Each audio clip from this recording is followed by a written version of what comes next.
Hey, good afternoon, Rock Youth Group. It's Tyler here. How are you guys doing today? I hope you're doing well. So, a couple announcements before we get started. We are starting up youth group next week with high schoolers meeting on the 15th and middle schoolers meeting on the 17th. Guys, we're really excited to have you back in the building, hanging out with you in person. And please invite as many friends as you want because we want to really get people back in here hanging out, loving on each other. And we're really excited to hang out with you guys. And then we are going forward with camp. Yes, July 27th through the 31st at Alaka Bible Camp. More details to come because Ryan and I are still trying to get details down. Promise it's coming. Just give us a little bit of time.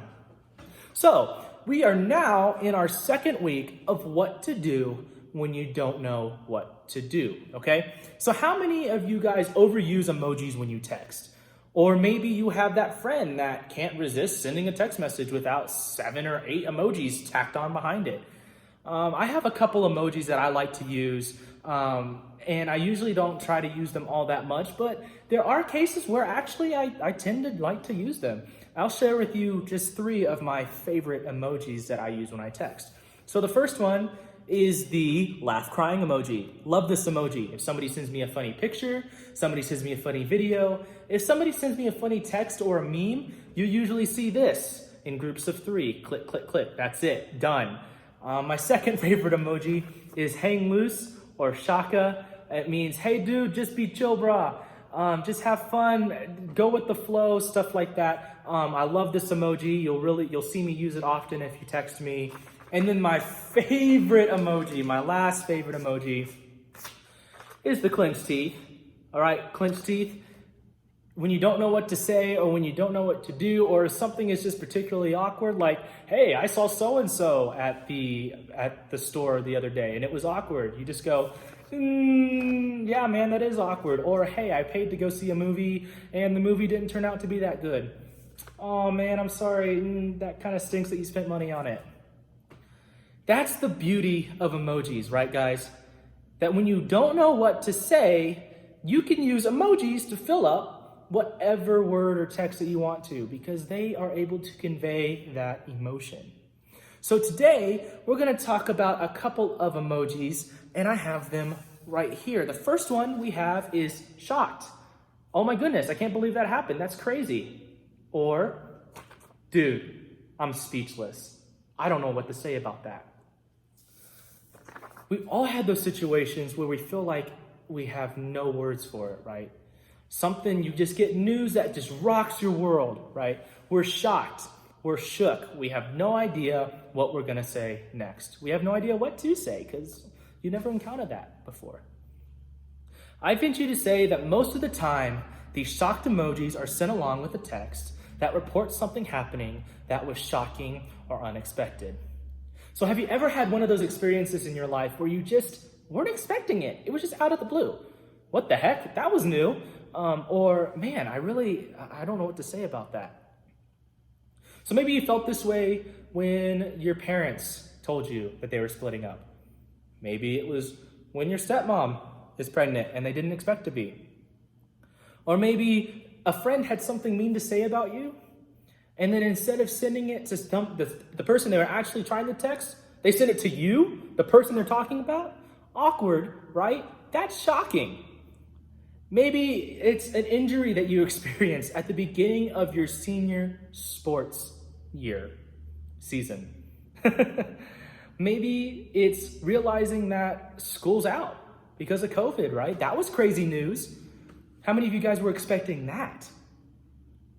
Unfortunately, the list can go on and on with examples of times when your world just gets rocked. When the news is just so incredibly shocking, you don't know what to say. The thing is that these shockingly painful moments hit us out of nowhere. Like we have no idea when they're coming, right? And because of that, it's difficult to see or to know how we'll respond to those things when they happen. So sometimes we surprise ourselves by how well we handled it. Man, you know what? That was really incredible news. But you know what? I think I handled it a lot better than I thought I would. Have you ever said that to yourself? I've had sometimes. Sometimes we surprise ourselves with how much things just tear us apart. Like, if you know me really, really well, I'm a public crier. I will cry at literally anything. Bambi, you got it. Disney movies in general, you got it. But maybe you're not like me, and maybe you're not a crier. But all of a sudden, you get this news, and it's just so incredibly bad and shocking that it turns you into a crier for no reason at all. And now you're just blubbering on the floor, and you have no idea why, because you usually don't do that. Maybe sometimes we feel closer to God when stuff rocks us. But other times we wonder where God is at all. Have you guys ever felt like that too? Because we're all wired differently, we experience hurt differently. But that doesn't change the fact that hurt hurts. And when life hurts, we all find ourselves wondering what to do next. What to do when you don't know what to do. That's why we're doing this series, okay? Because we all encounter those no words emoji moments. And so did Joseph.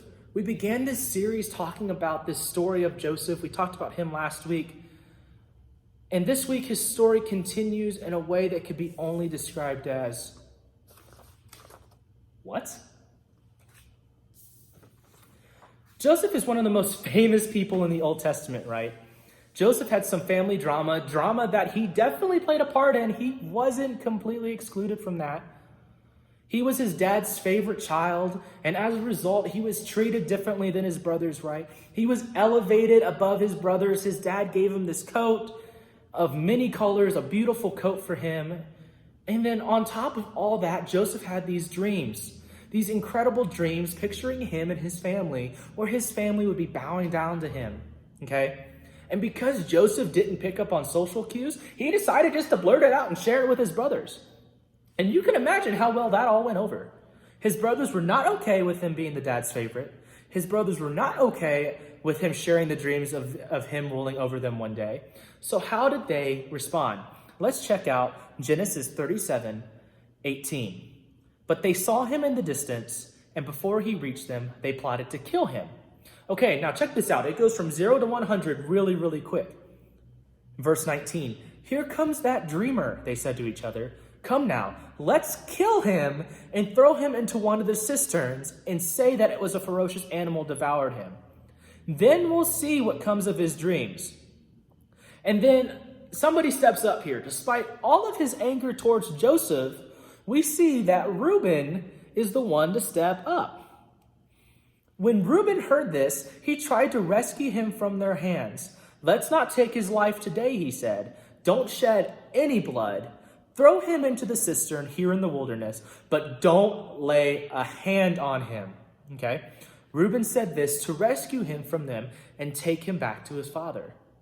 So thank goodness for Reuben. Reuben really did Joseph a solid right here, right?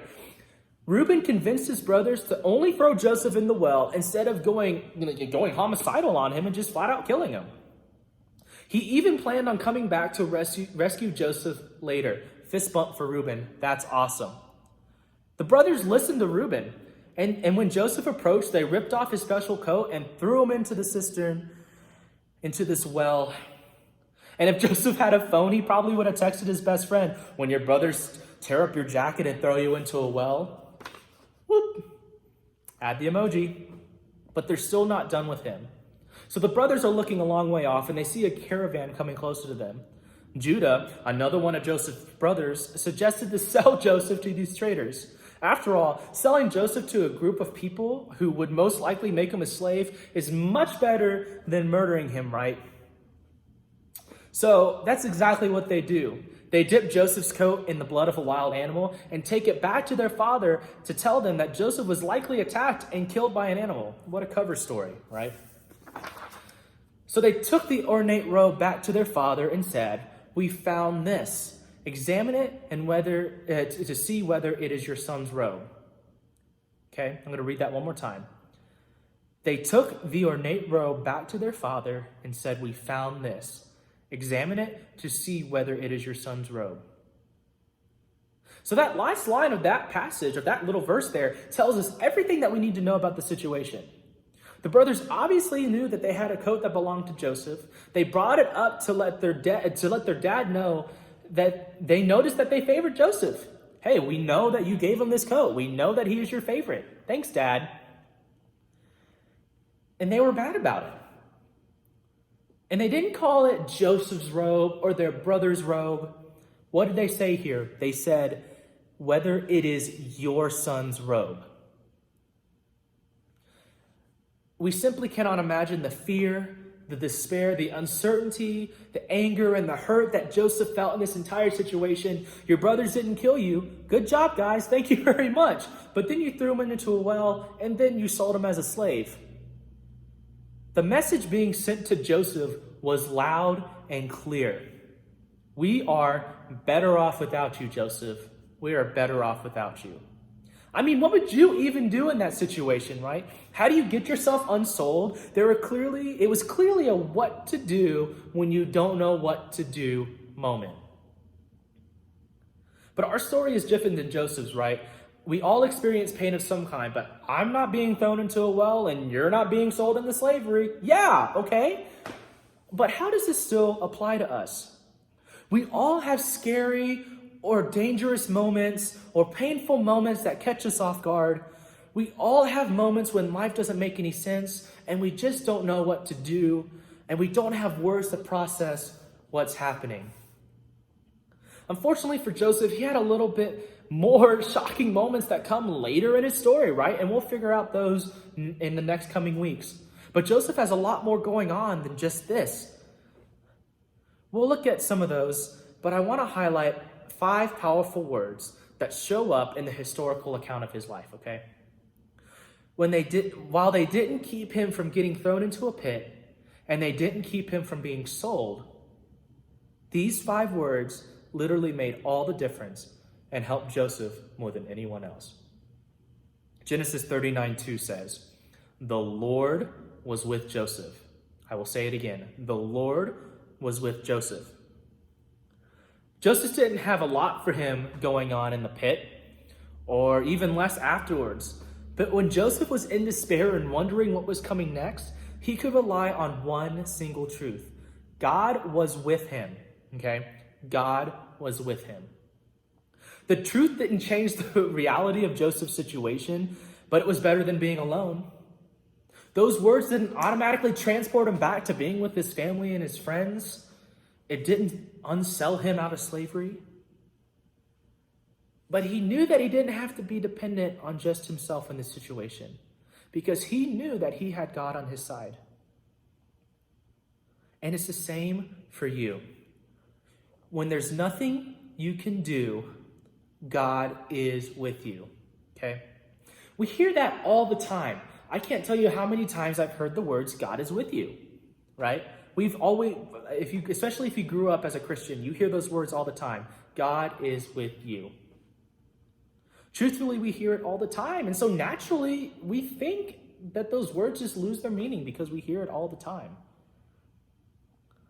But God is with you, and I'm not even talking about in an abstract way. I'm saying that in the midst of everything that's going on in your life, in the midst of that test, in the midst of that struggle with your best friend, in the midst of that sports injury, in the midst of that incredibly shocking news, God is with you, beside you, every step of the way. Joseph wasn't immediately returned to his family when he said those words or when he knew those words, but it definitely changed his perspective on the situation. It definitely changed his perspective. It gives us hope that we can keep going, even if it feels like we can't, right? Knowing that God is with us may not change our circumstances right away, may not change our circumstances at all, but it might just change us. It might just change our perspective and how we look at it. It's easy to give into the hurt. It's easy to be angry. It's easy to let our fear overwhelm us and our anger to consume us.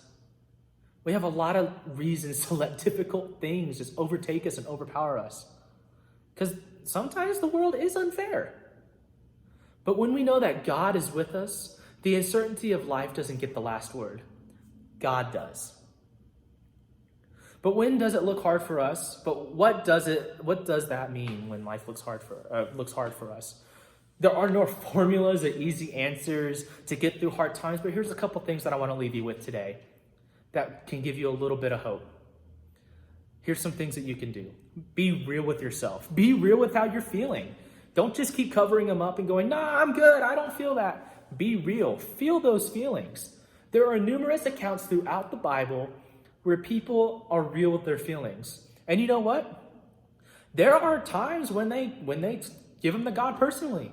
They ask questions. They ask honest questions. They give God their doubt, and they give God their fear, right? There are times in the Bible where they just give it all to God. They're honest with him. And they say, you know what, God, this is how I'm feeling about this. Our job isn't to just suck it up and to get over it, right?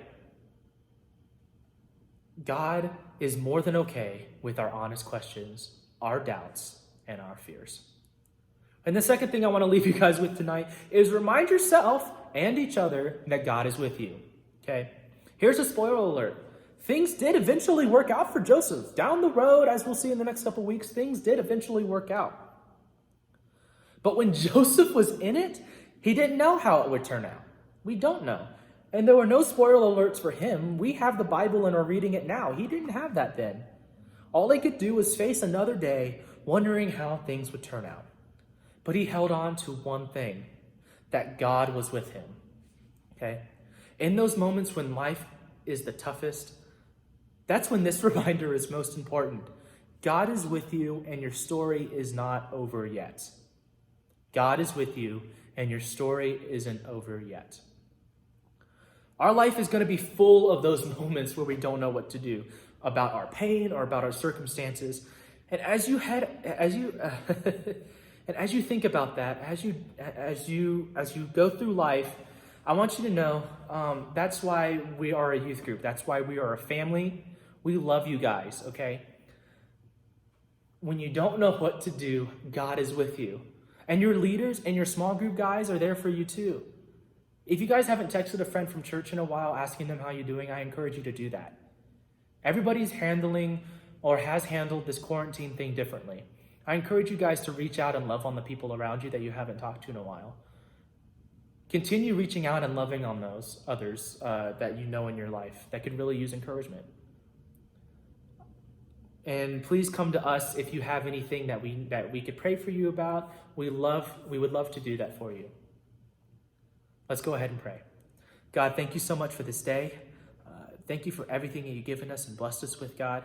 We thank you so much for the story of Joseph, how it is a reminder for us as we live our life that you are there with us every step of the way. God, we thank you for your sacrifice and who you are. In Jesus' name we pray. Amen. I love you guys. I'll see you soon.